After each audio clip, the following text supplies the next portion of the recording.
Good morning. Before we begin, I'd just like to take the time to thank a few people, the Training Academy, the Ladder Committee, Engine Committee, and the Steel representative for taking the time to support the procedures that were written that this video is based off of. Over the past few years, it's come to our attention that one of the greatest opportunities we have to expand the field use of our chainsaws is during the operational or morning checkoff. We're going to go over that real quick. As with any power tools, it's important to first start with our PPE.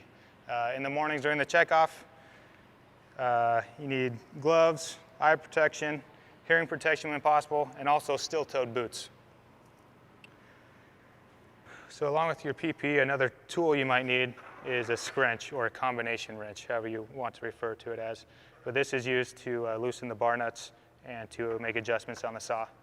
So your first step in the morning checkoff is your operational check. You're just going to take a quick visual of the saw. You're going to check the air filter cover for any damage or cracks.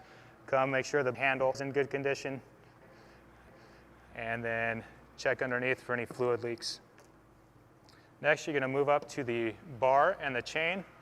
When you're checking out the bar, you're basically just making sure it looks straight. There's no chips or damage or frays. As you move to the chain, looking at the top of the chain, you want to make sure your cutting edge of the tooth is pointed away from the saw. That'll make sure your chain's on correctly. As you examine the teeth, it's a good idea to use the scrunch to rotate the chain. You're examining the cutting edge for damage to 2 consecutive or 3 total teeth on the chain requires you to red tag the saw and send it in. This chain obviously is a little loose. The goal is to have the top of the chain snug with the bottom of the bar. To do that, you got to come over here and loosen the bar nuts. You're going to use the other end of the scrunch and tighten the tensioning screw. Again, you want the top of the chain snug with the bottom of the bar, which means no daylight in between. That should be good. Tighten the bar nuts again.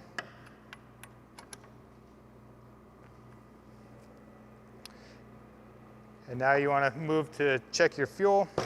This fuel tank is see-through, so you don't have to take the cap off. This is 36:1 mixed with 2-stroke oil. Come over here to the bar oil. This tank is not see-through, so you can take it off. It's got plenty of oil in there. This is just 30-weight motor oil.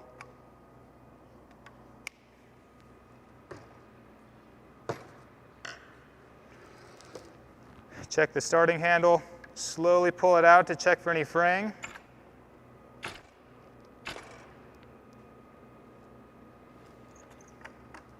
And then move on to your starting procedures. Now, we've all heard of keeping the saw in a ready state, so we're going to go over exactly what that means. To be in the ready state, this is your chain brake. You want to disengage it, meaning pull it towards you. Come down here. This is already in the ready state, but how we got there is you have to depress the trigger lock, pull the throttle, and toggle all the way down with your thumb. Once it's at the bottom of the full choke position, this saw is now in the ready state. To start the saw, we're going to put it on the ground. Stand perpendicular to it with a bar on the left side of your body. You're going to come down and secure the saw with your left knee on top. Place your left hand on the handle. Right hand goes to the starting handle, and your right leg stabilizes. Once you're ready to start the saw, you're going to use quick, sharp pulls. Once it burps, or in that case, it almost started, you come down here and toggle up one position to the warm start or fast idle position. And then you grab the starter handle again.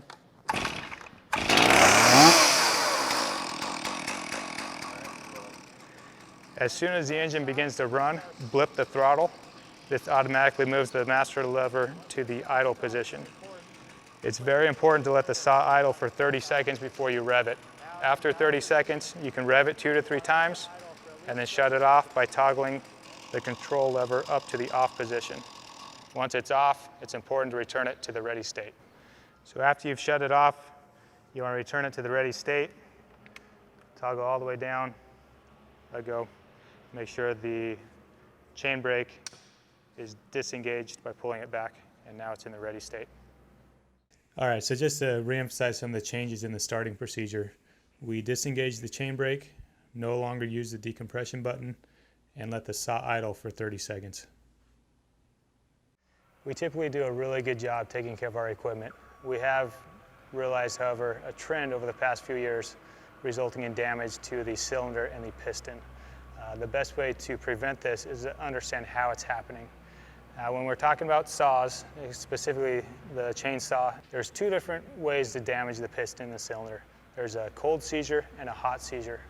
The cold seizure is what happens in the morning during morning checkoffs. And that is why we're emphasizing letting the saws warm up for 30 seconds before revving them. What happens is the piston is a thinner walled metal than the cylinder is. So when you take the saw off the truck, you start it and you automatically hold the throttle wide open. What happens is the piston expands before the cylinder has a chance to, and it causes damage. It burns up the saw. So unlike a cold seizure, which is caused by expansion, a hot seizure is caused by a lack of lubrication.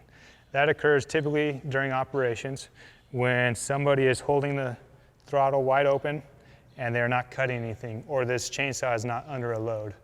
What happens is the oil that lubricates the piston gets burned off before it has a chance to lubricate itself.